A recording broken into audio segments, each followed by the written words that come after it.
But since Hiram mentioned Diallo and Chidi Macha brought up our great revolutionary organizational leader of a generation, I did want to ask, who just became a Muslim. That brother I just joined did. the Ummah. Yeah, he just joined I the did Ummah. want to ask. From time to time, this issue of religion comes up on this platform and elsewhere. How do you all engage the issue, or maybe that's a poor framing of it, but how does religion factor into the work that you do, and how do your particular views of religion factor into the work that you do,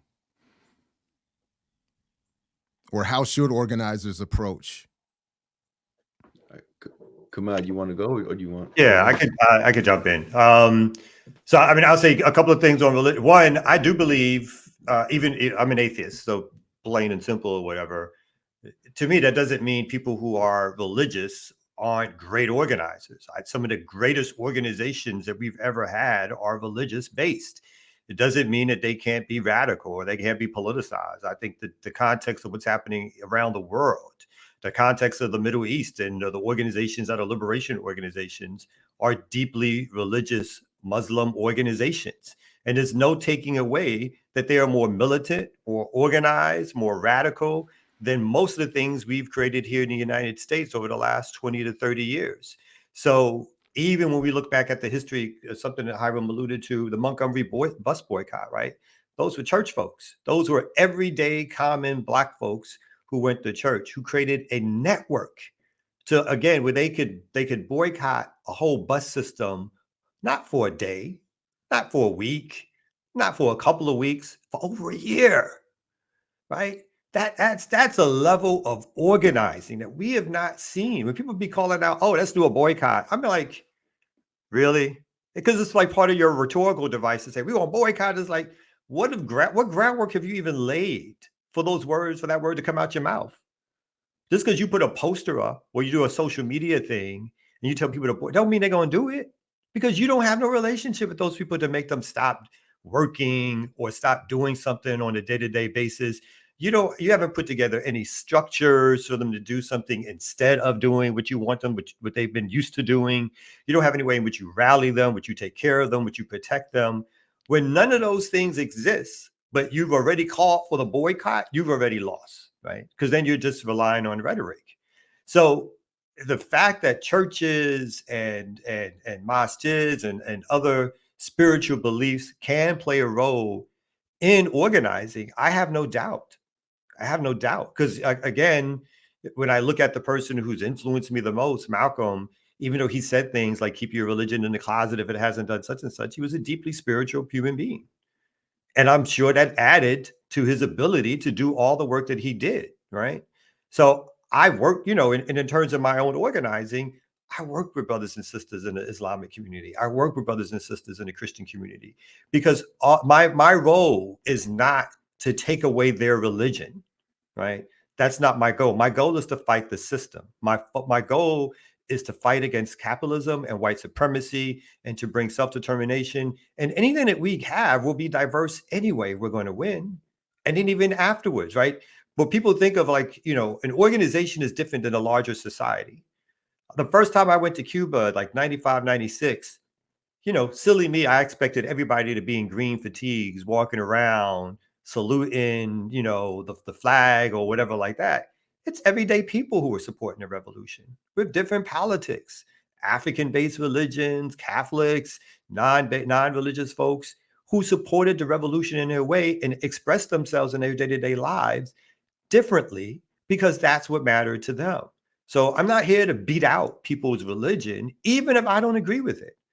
Only if I think it interferes or stops the ability to have a true radical roadmap for organizing. Then if you use your religion in that way or you use it to oppress, of course, that's when you challenge it.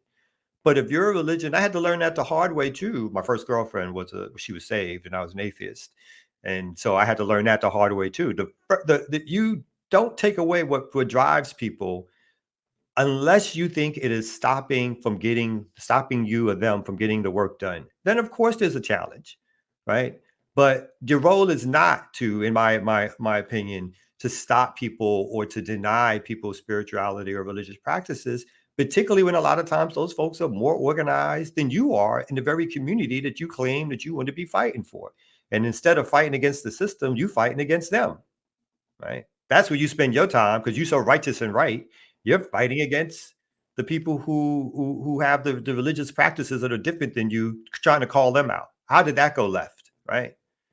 Instead of organizing those people, now you're mad at those people. Instead of organizing those people, now you're calling those people names.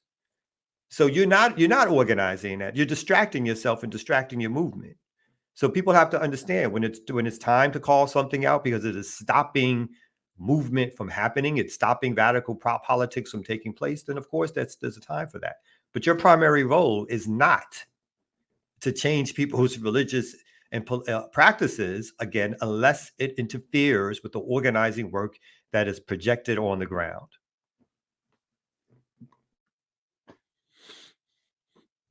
My dear brother Kamal, bringing Bootsy Collins and James Brown into this conversation.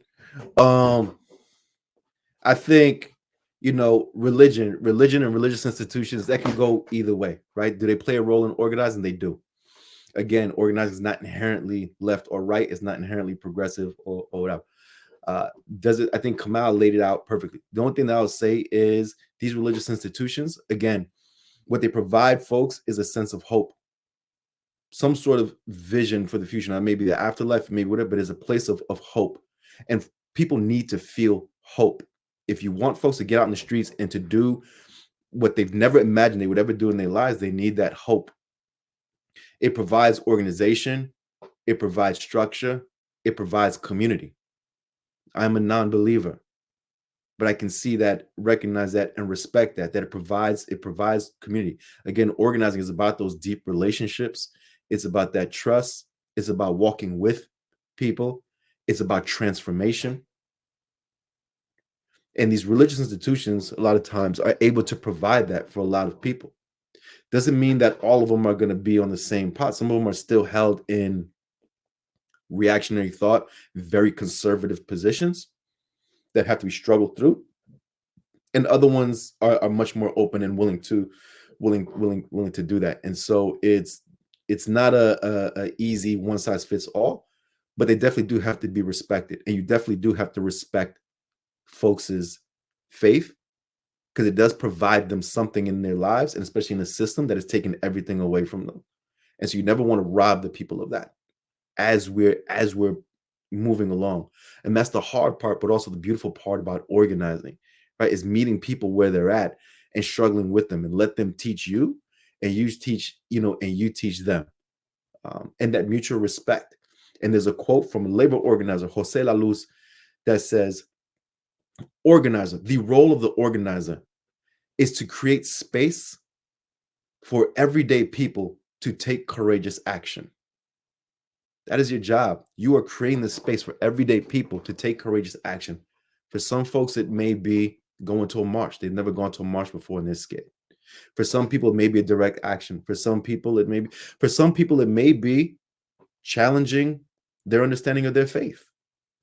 And there's debate for Christians between the historical Jesus, the political Jesus, and what is sold mostly right through fundamentalism and stuff like that. For other folks, it's Islam. But we have seen across the globe that religion, and specifically religious institutions, can be mobilized for one way or the other. They can be weaponized, they can be mobilized one way or the other because of the profound impact and the role that they play in so many people's lives for providing community, providing a sense of hope, providing a sense of structure and clarity that so many folks desperately are looking for. So I'm trying to think, when is the last time I've been in a space where I was the only person who believed, and I'm not a religious person, so to speak, right? Like, I don't go to church. I consider myself spiritual because I think there's something greater. I don't like to try and define it. So part of the reason this conversation is thrilling for me is because I always like listening to people who say they're atheists, non-believers, but it always feels like you also know that there's something in you that is guiding you to be a person who wants better things for people, right? Who wants, and people can say it's biological, whatever, like however you want to define it. But I'm glad you asked the question, Jared, because this is what frustrates me about Diallo. God bless his spirit, right?